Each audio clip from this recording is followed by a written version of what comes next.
mi nombre es Ruth Cruz, soy terapeuta de lenguaje y hoy nuevamente en nuestro programa Más allá de las palabras, muy contenta de estar con ustedes. Hoy nos va a acompañar Lorena Rodríguez, ella es fonoaudióloga y nos va a hablar cómo ayuda la logogenia a la persona con pérdida auditiva en el aprendizaje del español. En la sección de la práctica, ella va a hacer una actividad referente al tema y en la caja interactiva tenemos a Eugenia Córdoba de la librería Papayona, que nos trae unos cuentos hermosos y nos va a hablar de la importancia de exponer a los chicos a los cuentos o a la lectura desde edades tempranas.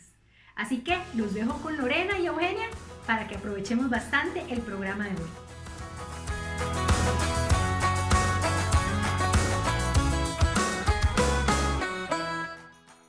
Buenas noches, mi nombre es Lorena Rodríguez, yo soy fonoaudióloga terapeuta de lenguaje. Bueno, primero quiero agradecer a Comunica por la invitación y para mí es un gusto estar esta noche aquí con ustedes. Hoy vengo a hablarles de un tema que se llama logogenia, pero antes de hablar del tema quiero contarles un poquito la forma en que los niños adquieren su habla y su lenguaje. Un niño que nace oyente primero empieza a escuchar todos los sonidos de su lengua materna, ¿verdad? Mamá le habla, papá le habla, la familia le habla. Y ellos hacen un juego vocal que alrededor de los 5 o 6 meses empieza como a discriminar un poco y empiezan a aparecer sonidos que parecen más palabras. Entonces, hacia el año, el niño ya empieza a decir palabritas, ¿verdad? Ya está diciendo mamá, está diciendo papá y otras palabras muy sencillas que luego se van a transformar en oraciones. Pero primero el niño empieza diciendo palabras que nos refieren a objetos, nos refieren cosas, personas, entonces, ¿verdad? Por eso decimos mamá, papá, tal vez leche, o tete, bola, cosas muy cercanas. Después de eso, el niño, más despuésito del año, empieza a decir ya palabras que tienen que ver con acciones. Entonces ya dice dame, toma, quiero. Y luego empieza a formar ya oracioncitas un poquito más formales, ¿verdad? Por ejemplo, dice la bola, empieza a meter otras palabras que se llaman, digamos, artículos, conjunciones, en fin. Cosas más sintácticas, ¿verdad? Palabras más sintácticas. ¿Qué pasa con un niño que no está oyendo? Bueno, igual tiene su juego vocal los primeros meses de su vida, pero luego al no tener esa retroalimentación y no tener acceso a los sonidos de su lengua, deja de decirlos. Entonces, cuando papá y mamá se dan cuenta que algo está pasando, que el niño no está escuchando, pues ya ha pasado un montón de tiempo importante donde el niño dejó de escuchar o nunca escuchó los sonidos de su lengua. De todas maneras, el niño hable o no hable, se va a comunicar, ¿verdad? Entonces, ya sea por gestos, por señas, ¿verdad? Llevando a mamá para lo que quiere o a papá, bueno, el que sea, el niño siempre se va a comunicar. Entonces, una persona sorda puede tener una competencia comunicativa, aunque no tenga una adecuada competencia lingüística. ¿Y esto qué significa? Significa que el niño sordo, dependiendo del tipo de ayuda auditiva que tenga, que puede ser un implante coclear, puede ser un audífono o puede no tener nada, ¿verdad? Va a aprender a comunicarse y va a aprender algún tipo de lengua, digamos que puede ser la oral, que puede ser las señas o que también puede ser un lenguaje escrito, ¿verdad? Siempre va a haber comunicación. Pero esta comunicación puede ser muy buena a nivel gestual, puede ser muy buena con las señas, pero no necesariamente va a ser buena a nivel sintáctico. Entonces, ¿cómo vamos a hacer para que un niño solo aprenda esa sintaxis? Bueno, pues a través de la logogenia. Entonces, tal vez ustedes han visto, las personas sordas se comunican con señas, pero las señas no nos dicen toda una oración completa. Si yo quiero decir, por ejemplo, mi mamá es bonita, muy probablemente yo diga mamá bonita, y ahí van 2 palabras nada más, ¿verdad? Las palabras que son como un enlace no están presentes. Y no significa que la persona cuando vaya a escribir no las tenga que escribir, ¿verdad? Porque si no, entonces el mensaje nos va a quedar como cortado, tal vez no lo vamos a entender. Por eso con la logogenia la idea es trabajar esa parte sintáctica para que la persona no oyente pueda aprender la sintaxis del español, pero a través de la lengua escrita. Entonces, el niño oyente aprende su lengua materna por el oído, ¿verdad? Por la exposición a esos sonidos. Pero el niño sordo no tiene esa exposición. Entonces, el niño sordo probablemente con señas, señalamiento o incluso de manera oral puede aprender palabras, puede aprender a decir verbos, ¿verdad? Acciones, pero esas palabras chiquititas se pierden. Entonces, no es lo mismo que yo diga mesa, que pueda tocar una mesa, a que yo diga, por ejemplo, la mesa, la, pero ¿qué significa la? ¿verdad? Y a un niño pequeño uno no le explica cómo hacer una oración, ¿verdad? El niño aprende por su oído, o sea, va identificando, mamá siempre me habla, papá siempre me habla, mi familia me dice, y entonces él va aprendiendo todas esas formas gramaticales que las va incorporando. Y si ustedes ven, un niño de 1 año, 2 años no dice una oración gigante, pero ya un niño de 5 o 6 años ya dialoga con todas las formas y con todos los contenidos que puede tener una oración.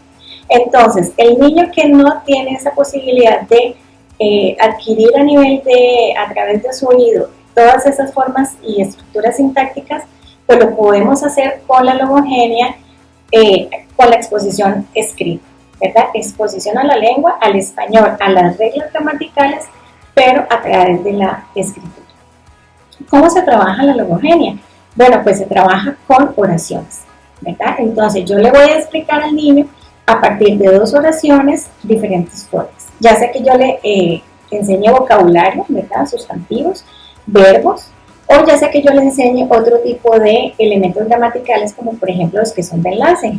Si yo quiero decir y quiero tal cosa, o no quiero tal otra, ¿verdad? Entonces las conjunciones, las preposiciones, toda esa parte gramatical que yo no le estoy diciendo al niño, mire, esto se llama un artículo, mira, esto es una preposición, eso lo vemos en clase de español, ¿verdad? Cuando el niño entra a la escuela, pero cuando el niño está aprendiendo, nosotros no le damos ese tipo de explicaciones, o sea, el niño simplemente las va adquiriendo. Entonces, yo en la logogenia le explico al niño a través de pares mínimos que son como unas oraciones donde yo empiezo dándole primero órdenes, ¿verdad? Y él va adquiriendo ahí esas formas y esas reglas gramaticales. Entonces, yo en una oración le puedo decir, por ejemplo, dame el vaso. Entonces, dame es un verbo, el es un artículo y vaso es un sustantivo. Pero después yo le digo, dame los vasos. Entonces, seguimos teniendo un verbo, un artículo y un sustantivo, solo que uno está en forma singular y el otro está en una forma plural, ¿verdad? Ahora, el niño puede ser que usted piense, ay, pero ¿cómo le va a poner a escribir si él ni siquiera sabe leer? Bueno, empiezo a hacer modelaje. Entonces, si yo le digo al niño, dame el vaso, pero él no sabe qué es vaso, no sabe qué es dame, entonces yo se lo modelo junto con su mamá o con alguien más, ¿verdad? Entonces ya él va a estar viendo esas palabras y las va a ir guardando en su memoria. Logogenia tiene muchas formas, digamos, de trabajarse, no solamente con esas oraciones, sino que más adelante, cuando ya el niño ha adquirido cierto vocabulario y cierta comprensión del mismo, entonces se empieza a trabajar descripciones, se empieza a trabajar con redacciones, se empieza a trabajar el cuento, los chistes, los dobles sentidos, las inferencias, o sea, digamos todas las formas ricas del lenguaje para que él pueda comunicarse de forma lectoescrita. ¿Por qué es importante? Porque bueno, si ustedes se dan cuenta, estamos en un mundo que es tecnológico, en un mundo donde en todas partes vemos letreros, donde la televisión pues también ya tiene subtítulos. Entonces, ¿qué más importante que la persona se pueda comunicar no solamente de forma oral o en forma de señas, sino que también a nivel escrito pueda dejarnos un mensaje, pueda escribir un WhatsApp a decirle a su mamá algo que necesita, ¿verdad? Entonces, es muy importante para la comunicación tener una buena sintaxis, ¿verdad? Que no deje dudas a que mi mensaje sea comprendido como yo quiero que la persona entienda lo que yo estoy diciendo. Bueno, sobre la logogenia hay algunos mitos y algunas creencias que no son ciertas. Por ejemplo, la logogenia se trabaja totalmente en silencio. Eso significa que yo al niño no le voy a leer lo que estoy escribiendo, porque lo que yo quiero es que él infiera y aprenda lo que está acá. Ya les dije, como él no sabe qué es dame, por ejemplo, yo se lo modelo. Pero más adelante, después de escribir muchas veces dame, él ya va a saber qué es dame, ¿verdad? Entonces, cuando nosotros tenemos esas oraciones, vamos a ir ampliando cada vez más y entonces ya no solamente es dame el vaso, sino dame el vaso, la cuchara y la jarra, por ejemplo. Dame el vaso, la cuchara y la jarra roja. Entonces vamos a ir ampliando, mostrándole sustantivos, adjetivos, pronombres, verbos, adverbios, bueno, todos los elementos gramaticales de la lengua. Y el niño entonces va a poder, o el adolescente va a poder dejarnos un mensaje escrito con sentido. Bueno, el hecho de que dentro de la logogenia y el trabajo de logogenia no se hable, no significa que la persona no se pueda comunicar como se comunica. Si la persona quiere contarme algo, podemos hablar, ¿verdad? Durante la sesión. No significa que la persona no puede comunicarse de ninguna manera. Eso no es así.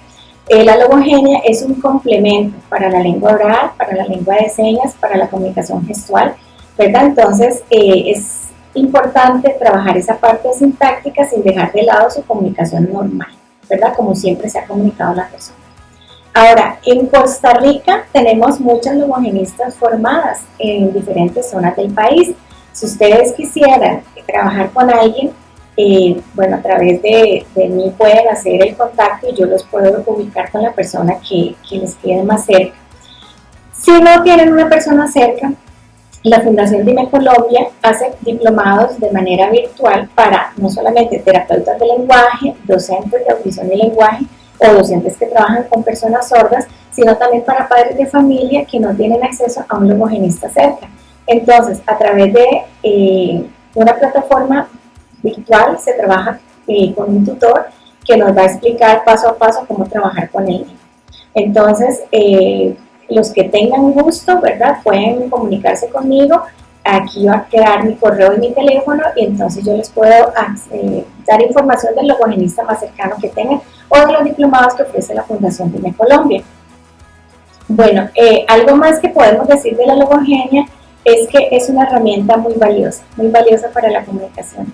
Así que vale la pena acceder a ella, darle la oportunidad a los chicos de trabajar en logogenia. La logogenia se trabaja por lo menos 3 a 4 días por semana, o sea, 4 días de la semana hay que trabajar sesiones de logogenia para que eso sea un aprendizaje, ¿verdad?, que el niño va a tener. Si nosotros pensamos en cuántas veces escuchamos los sonidos del habla, pues es prácticamente a diario, ¿verdad? Nosotros escuchamos todo el día la televisión, escuchamos nuestra familia, escuchamos la radio, escuchamos cosas en nuestro celular.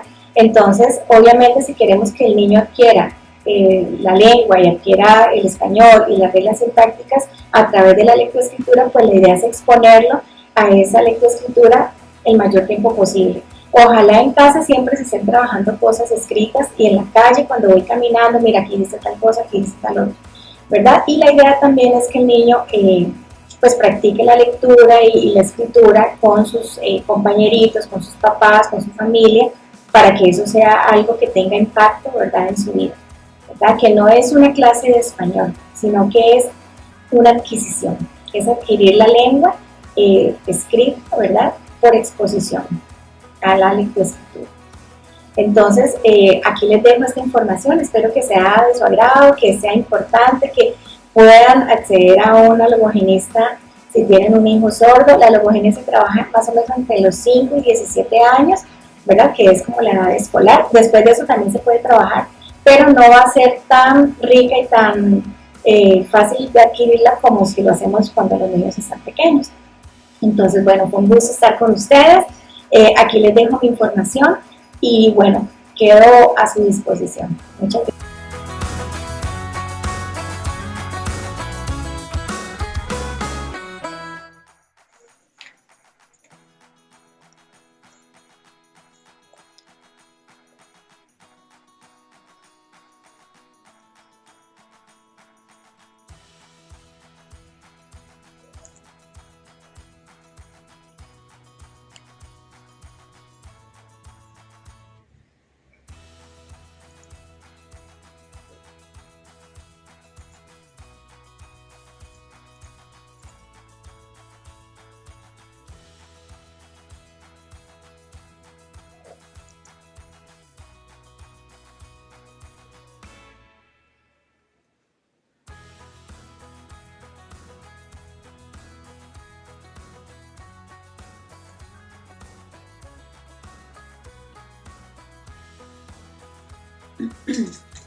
Eso, Judy, muy bien.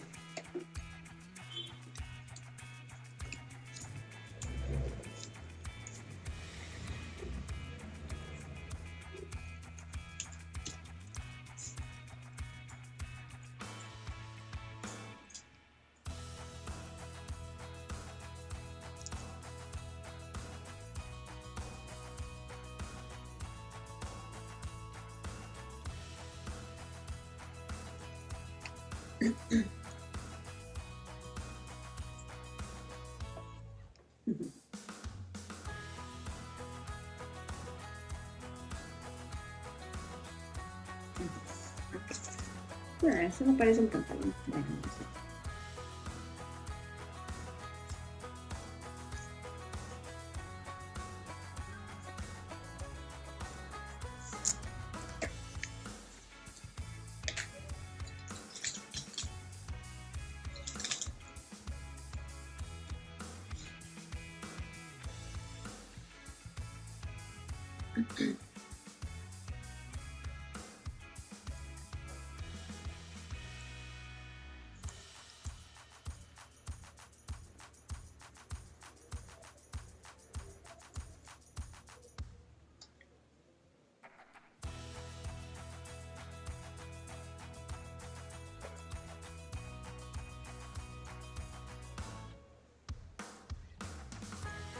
¿Ya?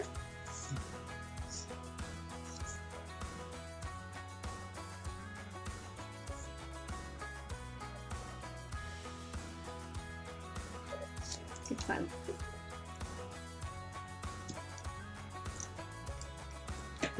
Sí.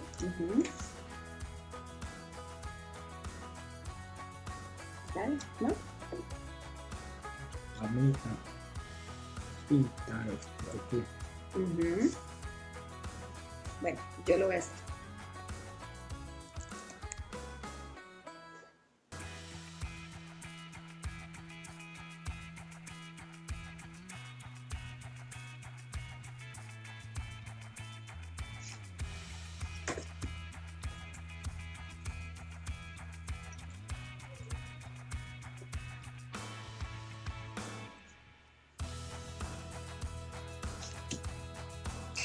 Dibuja un niño con camisa y pantalón azul.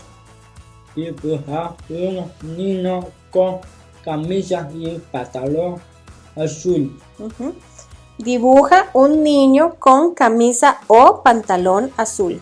Dibuja un niño con camisa o pantalón azul.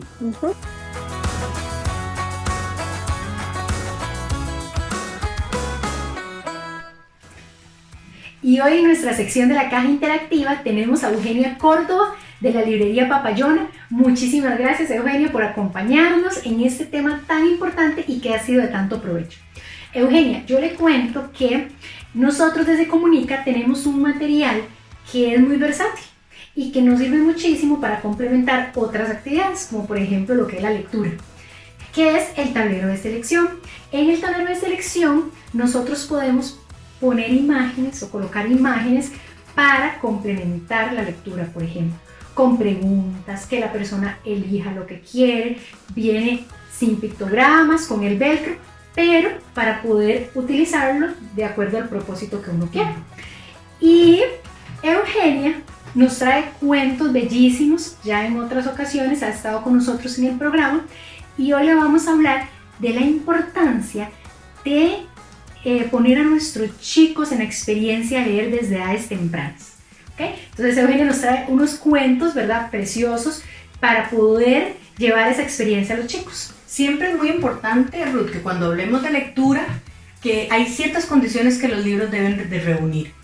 Una es que el dibujo de las ilustraciones de los libros sean bien llamativas para los niños, que les llamen la atención, más cuando los niños son a veces un poco dispersos. Podemos ver que tiene colores brillantes, que tiene las figuras, que las palabras son pocas palabras cuando estamos hablando de primeros lectores. También es importante la rima y la entonación con que contamos el cuento. Entonces siempre es importante que la persona que cuente el cuento enfatice las palabras. Por ejemplo, le gustan los insectos con caparazón, pequeñitos, patilargos y verdosos. Qué necesario e importante exponer a los niños desde muy pequeñitos a la lectura de cuentos. No es que nos enfoquemos a que lo lean, sino que ellos por medio del cuento se den cuenta que existen las letras, puedan responder, puede haber una interacción comunicativa Y si es un niño con una necesidad compleja de comunicación, con muchísimo más razón, ¿verdad? Va a necesitar esta exposición a los cuentos. Y como decía Seu, que sea un cuento corto, que sea llamativo, que sea interesante. Por aquí traías otros. Sí, aquí tengo otro hablando de la importancia de cómo contamos los cuentos, que es súper importante. A veces los niños que decimos, es que no les gusta leer, pero es muy importante que acompañemos esa lectura como adultos, que estemos presentes y que hagamos esas inflexiones en la voz para captar la atención del niño. Este, por ejemplo, habla de las palabras. El conserje del colegio ha encontrado el gorro que perdí. Estoy encantado, es mi preferido y le digo gracias. En este tipo de cuentos podemos utilizar el tablero porque podemos preguntar qué fue lo que se perdió, cómo está el clima, qué ven en el dibujo. O sea, los cuentos no solo nos sirven para contarlos, sino que nos sirven para extraer muchísimos conocimientos y establecer una conversación con los niños. Incluso, Evo, también para el área de las emociones, ¿verdad? Este libro viene dirigido a eso. Este libro habla de que todos somos diferentes. Ahora con tanta presencia de acoso que hay en los centros educativos, es importante que nos aprendamos a respetar y a querer. El monstruo rosa nos ayuda con eso. Es un hermoso monstruo que es diferente a los demás. Entonces dice, antes de nacer ya era diferente a los demás. Todos somos diferentes. Y este libro nos da para entablar conversaciones, sacar mucho provecho con los niños, invitarlos a que los niños conversen y hablen con nosotros. Y los niños que tienen dificultades en la comunicación, podríamos apoyarnos con los tableros. Lindísimo. Eu siempre, ¿verdad? Con libros lindísimos en la librería Papayona que podemos encontrar para muchas áreas, para la parte emocional, para como decía Eu, ¿verdad? Para los primeros lectores, para poder, como papás, a veces no sabemos cómo llevarlos a los chicos a este primer encuentro. Eu tiene libros lindísimos donde podemos nosotros experimentar y ponerlos a ellos a interactuar con este lindísimo hábito, importante hábito que debemos hacer desde pequeños. Muchísimas gracias, Eu, y nos vemos el próximo jueves en nuestra caja interactiva.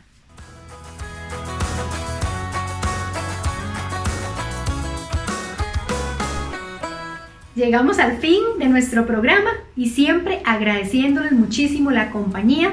Esperamos que Dios los llene de muchas bendiciones y mucha paz allá en sus hogares y nos vemos el próximo jueves por el canal de Comunica y de Beatbox Te Hace Bien.